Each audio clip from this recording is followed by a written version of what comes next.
you are all aware.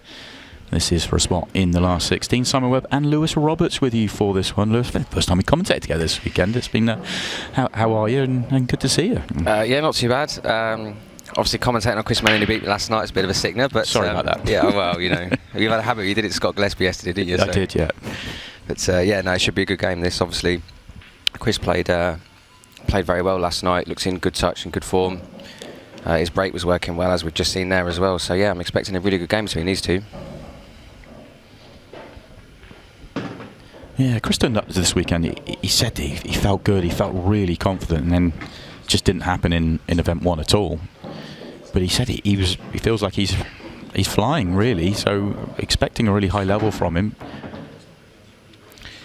Yeah, and one of the things that I found in our match was I mean, obviously we know he plays very quickly. He sees the patterns literally very, very quickly. Yeah, and he was rattling the frames off. I think he had one frame that was about 45 seconds long just in the middle of the match, and yeah, he looks in really good touch, and you can sort of see he's got a bit of confidence about him. So it's see how far he can go in event 4.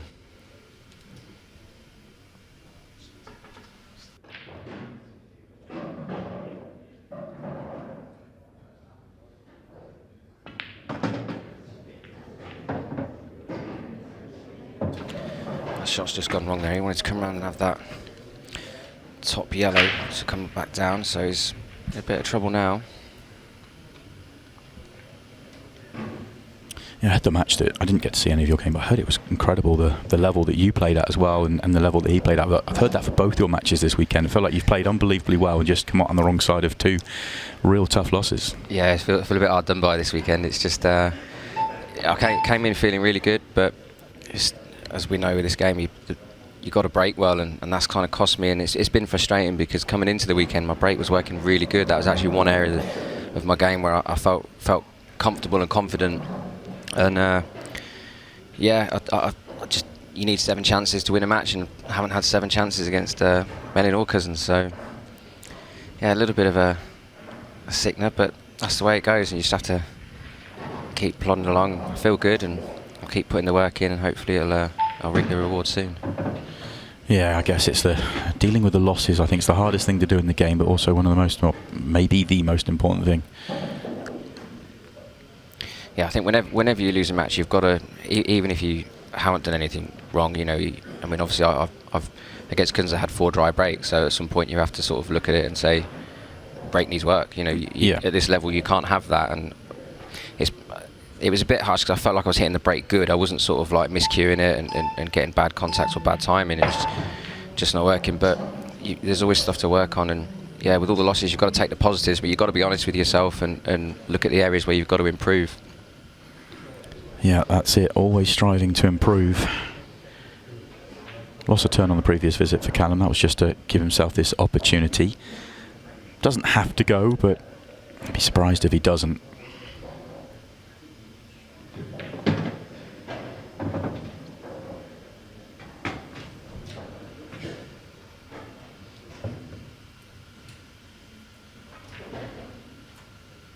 Yeah, looks like he's got a nice angle here, just to bump that red off the cushion if he can, just push it over to the middle pocket.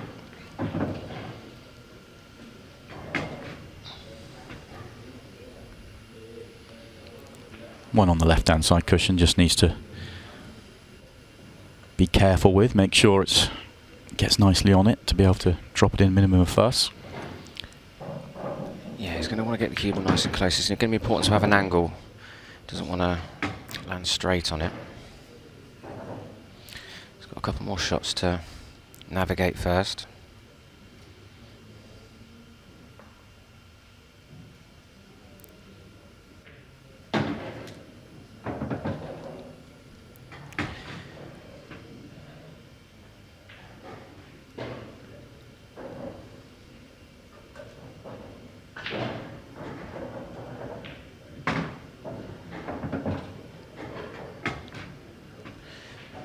Yeah, he's perfect here now.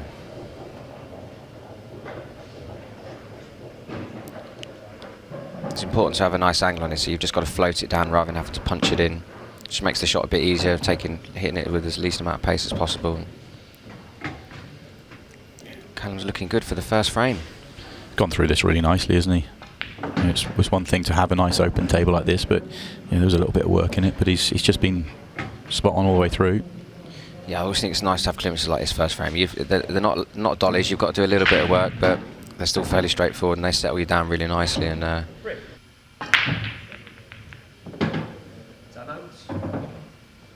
not a golden break. Can't get too excited. no, unfortunately for Callum, he's not made another ball either. So the table is going to turn over to Chris. It flies in, doesn't it? We would be getting excited if that happened on a Monday night, but will be Chris at the table with the opportunity. You have to make another ball. If it's the only ball that goes down, it counts as a dry break, essentially. 15 balls on the table, so Chris Melling with the first chance once again.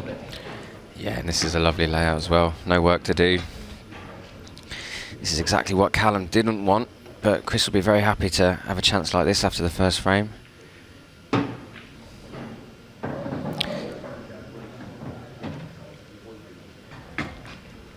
I think when you're playing someone like Chris as well, what's important is you need to try and keep him off the table a little bit, and when he gets going, he gets into that rhythm. It's very hard to stop. He reels frames off very quickly. As we can see with his clearance here, he's just rocketing through it.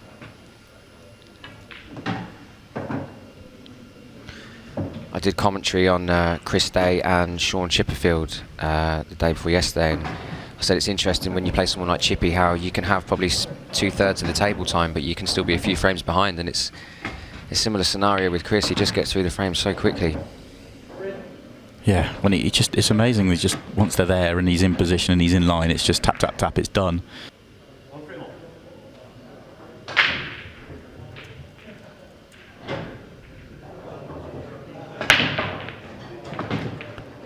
He didn't explode, which is why the frustration for Chris.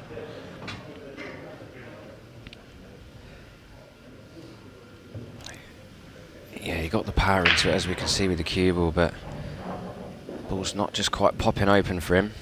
Yeah, and I get why Chris gets more frustrated. You know, he shows his frustration more than others. But what you see there with the slow motion is he hit the front ball on the hop.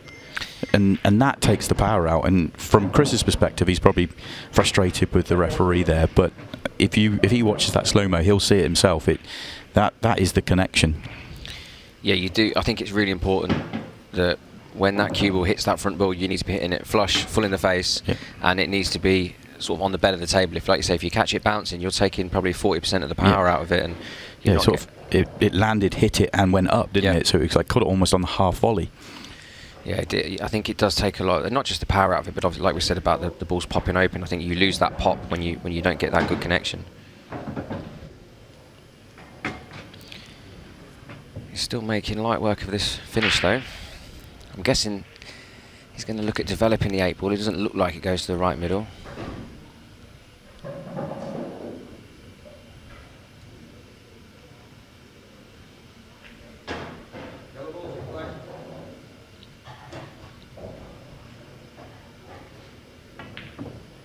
Oh, didn't expect that. Just trying to work it a little bit too much and forcing it in these middles. Recipe for disaster.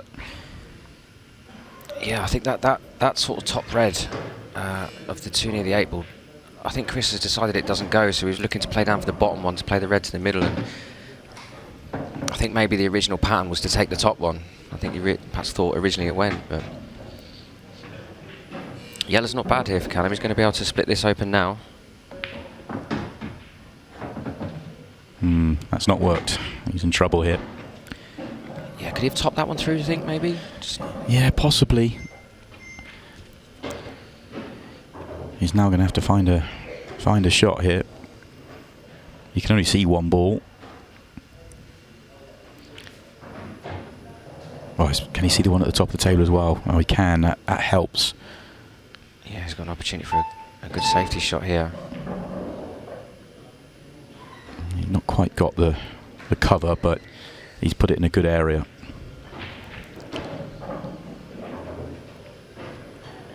Yeah, even for the magician, it would be a good clearance from here.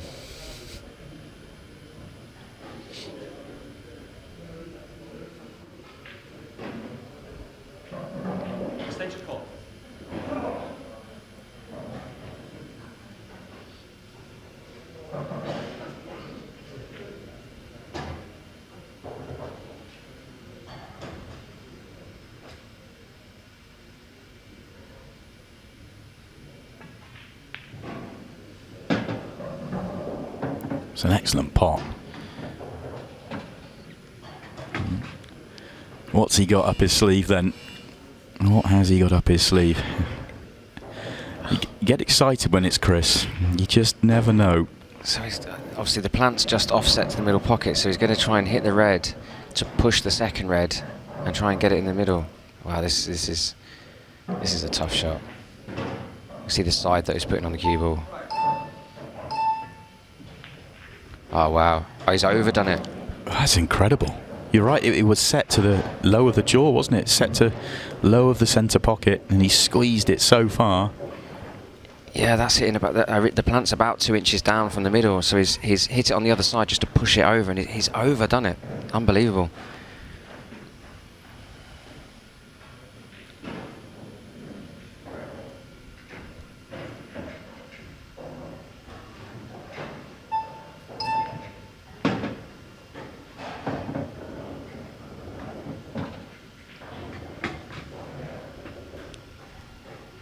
Yeah, Callum just going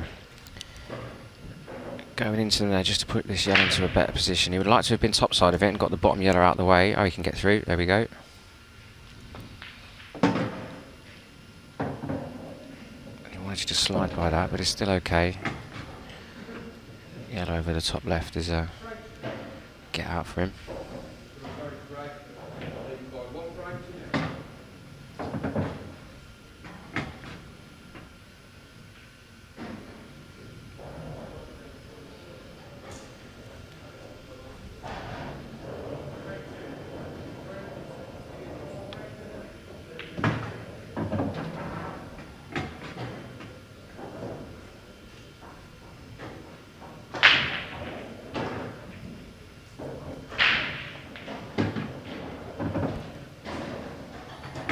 Nicely behind the 8 ball then for a 2-0 lead. He's had to work hard in the 2 frames he's won. Chris has had first chance 3 times and only taken the one of them. Callum's done what he's had to do. Played solid in those 2 frames he's won. Final match from the last 32.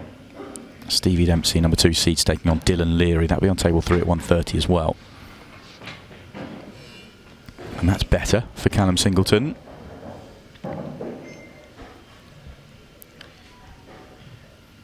Yeah, funnily enough, I don't think he hit that quite as well as the first one. Funnily Strange, enough. isn't it? Yeah, obviously he's got a ball down, and that's the main thing.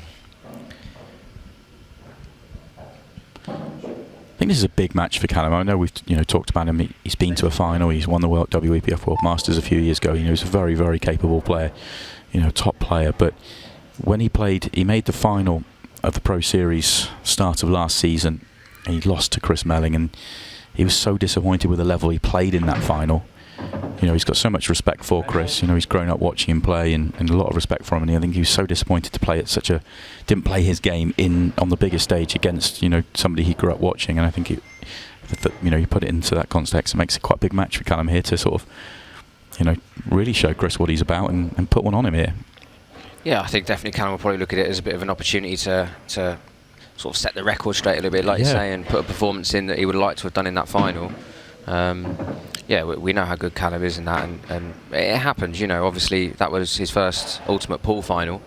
Sometimes when it's your first final, sometimes the occasion might play a bit of a factor. And like I say, playing someone like Chris Melling, who's so experienced in finals and isn't fazed by anything like that, it's a tough challenge. And but yeah, we know that Callum's got the ability and he's a fantastic player. And yeah, I think we will want to see him put in a performance today. Yeah, not with a shot like that. He's disappointed with that. Missed the plant. A good chance to clear up there.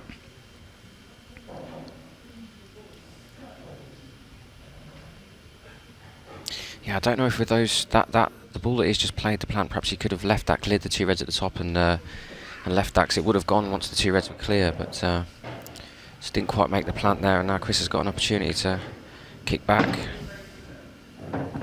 Well, that one rattled but dropped. That's the right smile from Chris.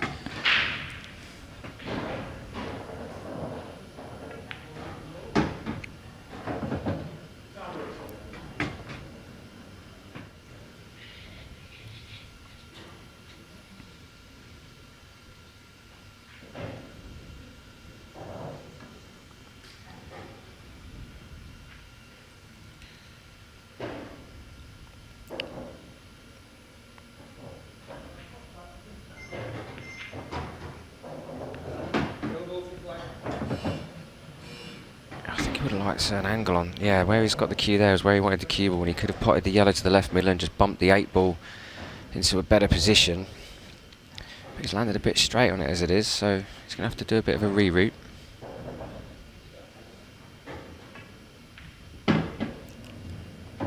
Yeah, so he's back there now. This is the angle he wanted on the first shot, so he can just kick the 8 ball out of it, put it into a better position. He'll still be on a yellow.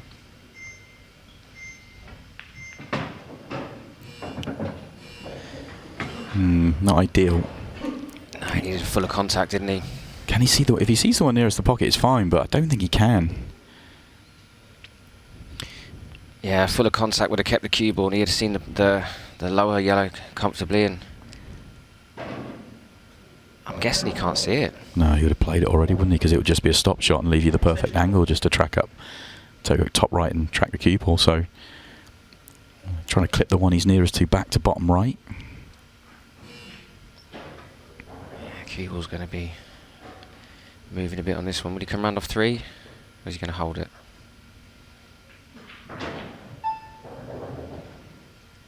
No, not got the line. Interesting leave though. Blocks off the red to bottom right.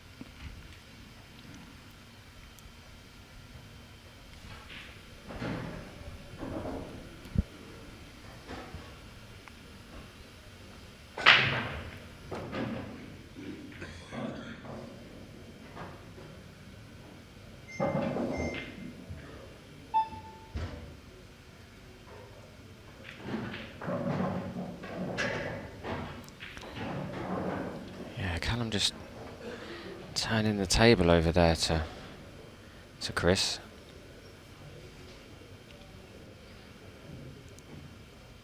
I think he's eyeing up a double-double to get up to the 8 ball. Well, there's one. Yeah, it was difficult to know really what Callum should do. I wonder whether potting one at the top and then laying a really good snooker would have been the one. I don't know what advantage you get even if you get cue ball in hand, but he's certainly gambling here, giving Chris an opportunity to play the double. Now he's got the other. Yeah, I didn't know whether he could have potted the top and almost played a 3 ball plant. Oh dear. He gets the double-double, doesn't get the 8 ball. Yeah, he just wanted to sneak behind it there and just caught it on the way through. So just pots the red using the 8 ball, lost a turn it over, and he gets himself some equity in the frame by keeping the 8 ball there, but Callum's got quite a big window to play the snooker here.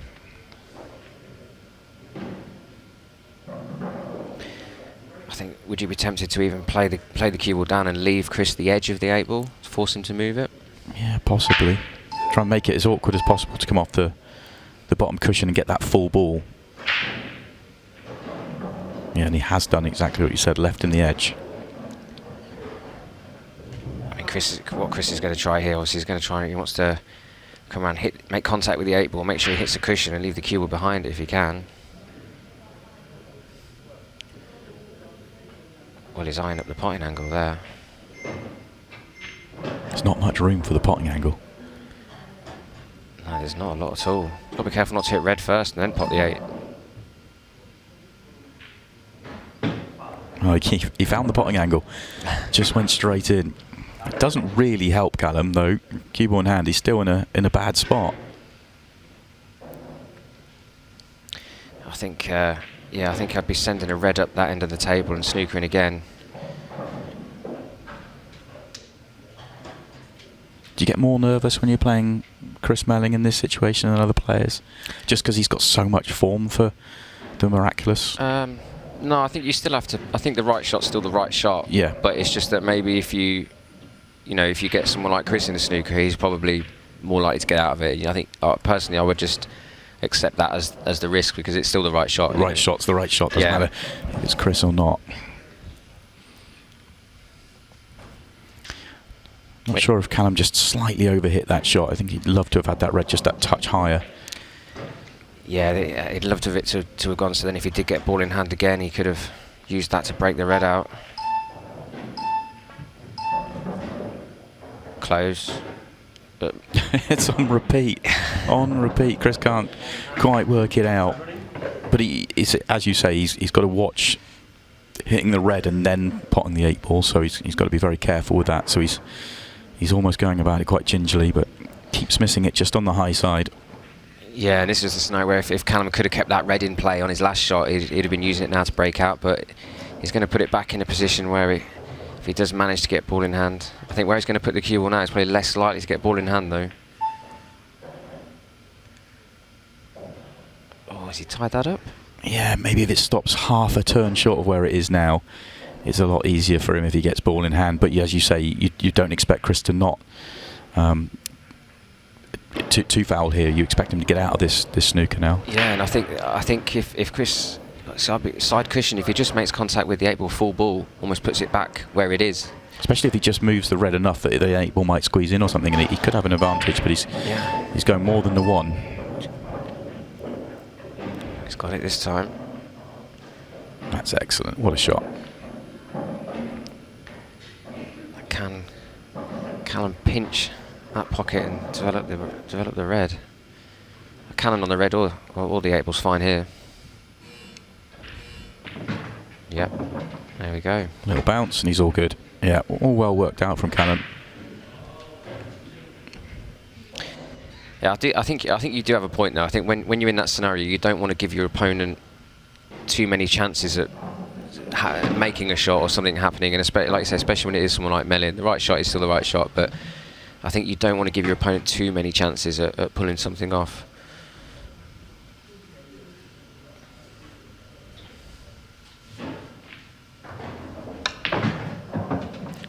It's a strange shot. Yeah, I was expecting just a follow through for the short side position and wasn't the best of shots to bottom right, in all honesty. That's why he's got this trickier 8 ball, but trickier than I thought it would be. Oh, where's that white ball? Where's the white ball? Wow, that's incredible. That is incredible. That's a gift for Chris Melling. Unbelievable gift.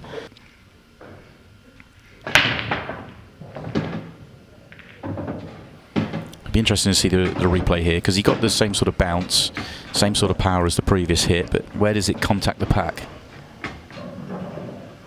Yeah, it was almost very similar, wasn't it? Yeah. It's almost like it's catching it and then popping up. He's not.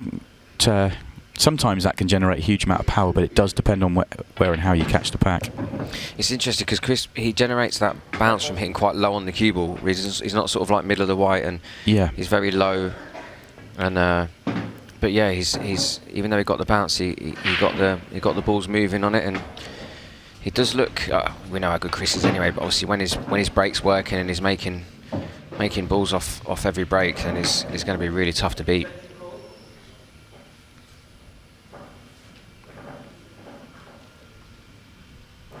He's just looking where he needs to leave the cue ball for that red on the top rail.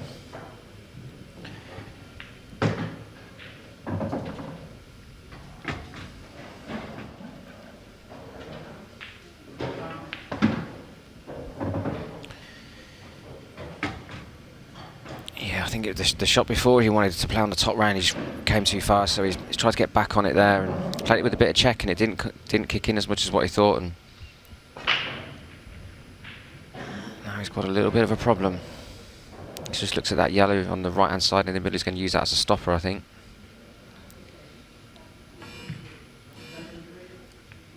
Yeah, one gets away from Chris again, not in full flow, far from it.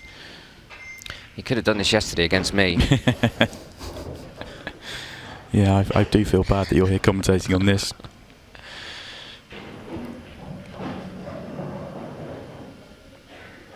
I think it's best when you play pool once you've been beaten. It's just never watch another match again. Oh no, worst game in the world when you lose. Yeah. Oh, Callum's just handed it straight back. He's been very good at... Well, he was until that in-off on the last frame, very good at punishing those errors, but... He let the last one go. He's let this one go. Yeah, I don't know if that black was still playing on his mind a little bit, maybe. And yeah, all of a sudden it's could have been, should have been 3-1. It's now 3-2 down. Tom Jones 2-0 up over John McAllister. And the only other match in action, Sean Story 2-0 up over Simon Fitzsimmons. cut break not working for Callum in this match.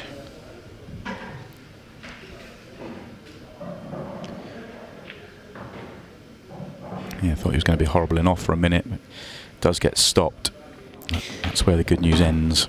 It just feels like with the cut break, you normally, the balls normally pop open quite nicely, and you get a lot of movement. But it just feels like they're not moving for him, and I don't know whether he needs to perhaps go a bit higher or lower on the cue ball, or take a bit of pace off, or add a bit.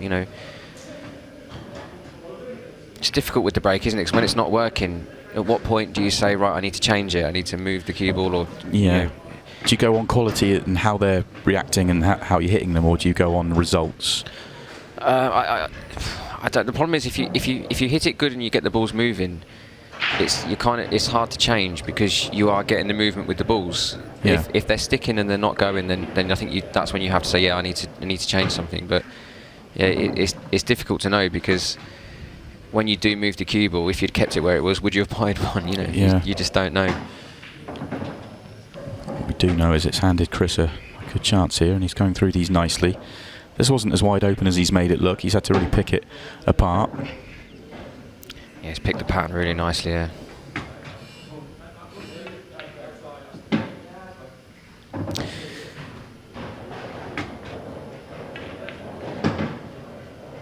Yeah, 4-2. Gets the reverse clearance, and chances gone begging in the previous couple of frames. Callum doesn't get to the table after the dry break in this one, and all of a sudden this match feels very different than it did about.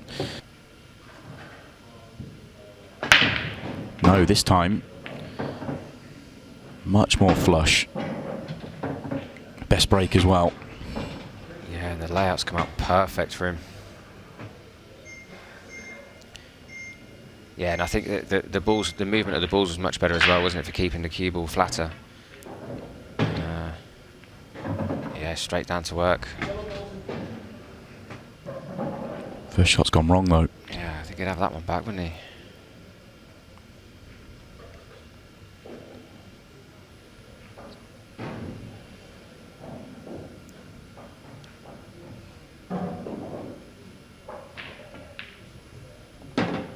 Very good recovery pot from Chris. Look at that cue ball.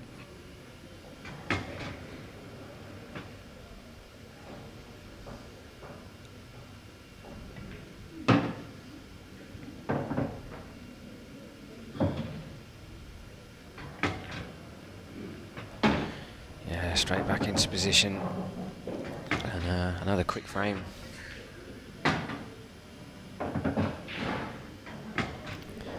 Yeah, once he gets in position, he doesn't hang about. The recovery pot, and then the next one afterwards was perfect position from there on in. It's just roll-ins. And it's back-to-back from the break for Chris Melling. Yeah, so he has switched to the front ball.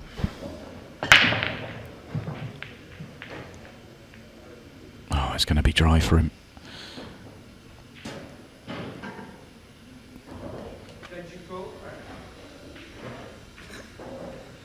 Yeah, and he's hit them all right as well. Just didn't make a ball. Oh, what a beautiful shot that is. Yeah, Very clever. That's good vision, that is. He's opened these right up now. I was about to make the point, it's a messy layout, and he's played one shot, and it's gone from being a really, well, what I thought was going to be a fiddly finish to being, well, routine. Yeah, and even from there, getting onto this slightly awkward red is getting it out of the way as early as possible. I think that's just what you see with Chris more than any other player is his ability to see the shots that just completely develops a frame. Not only just to see it, but to see it as quick as he does. I think I think he's the best in the game at doing that. Yeah, unbelievable at it. And that's what, a minute? Yeah, if that. I mean, it was all about the first shot. We'll get the other match up as well in a minute. Let's get all three. Oh, wow. Oh, there's something in that one. Got the airtime again. Look at this. Another brilliant split. Yeah, the layouts, I mean, he's getting so much power into that cue ball on that break. even when it is bouncing, it's just generating that movement. And again, another really good layout.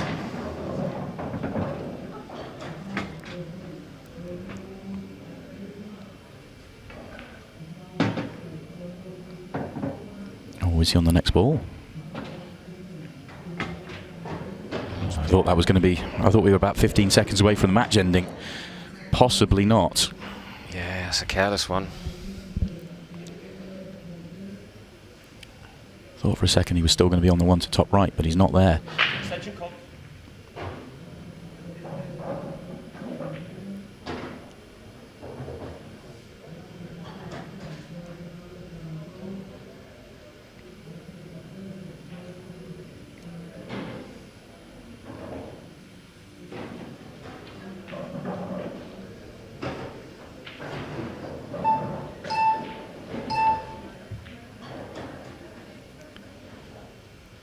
Well, it's a good leave. You could see him, he was fully aware as well. You saw him with the hand there, just hoping for that yellow to stop by the red. Yeah, he's made this awkward for Callum now. And I wonder if he fancies cutting the red up the rail and developing that red straight off the first shot. Bold, isn't it? When you've been sat in your chair for a while, you've made some big mistakes, but... He's playing safe. Yeah.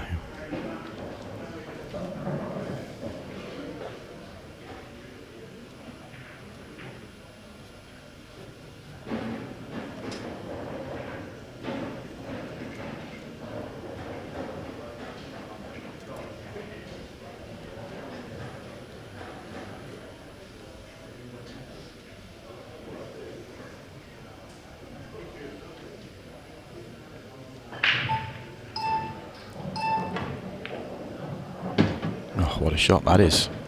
Has he got the gap? I was about to say I think he's perfect, but it must be tight. He's having a good look. Oh, he's not happy. He's either not on it or he's doing a Phil Harrison impression here, because he's telling us that he's not on this. I tell you what, he must only be a roll away from being perfect on it. He can't even dig it down, so he's going to try to. He's going to try and pinch a bit with side here, I think, just to turn the yellow over. Oh no, he's gone down. Oh, Chris Melling. Oh, Chris, what are you doing? I'm going to stop calling his shots. Yeah, I mean, that's just... Yeah. What's next? For my next trick. Definitely not calling this one. Yeah. Oh, just sit back and enjoy. Oh. And the wry smile on his face. He knows it. So he's going two cushions to try and fit between the two reds to pot the yellow. Wow.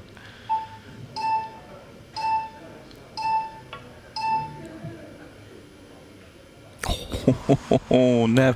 That's so close. It's not far. So close. Look at the leave as well. There's even a wry smile on Callum's face. I can just make it.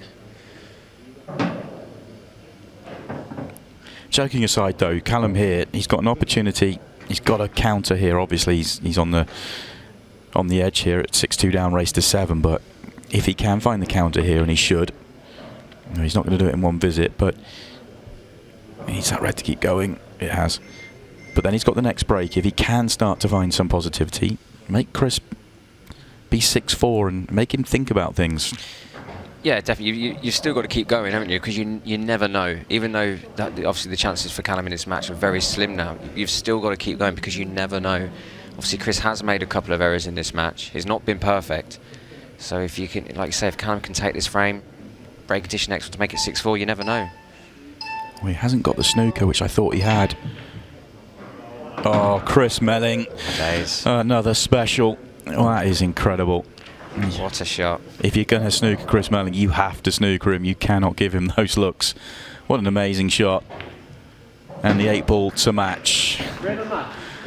Chris Melling in, well, inspired form, really. There was some mistakes in there, of course, but all about the shot making this morning.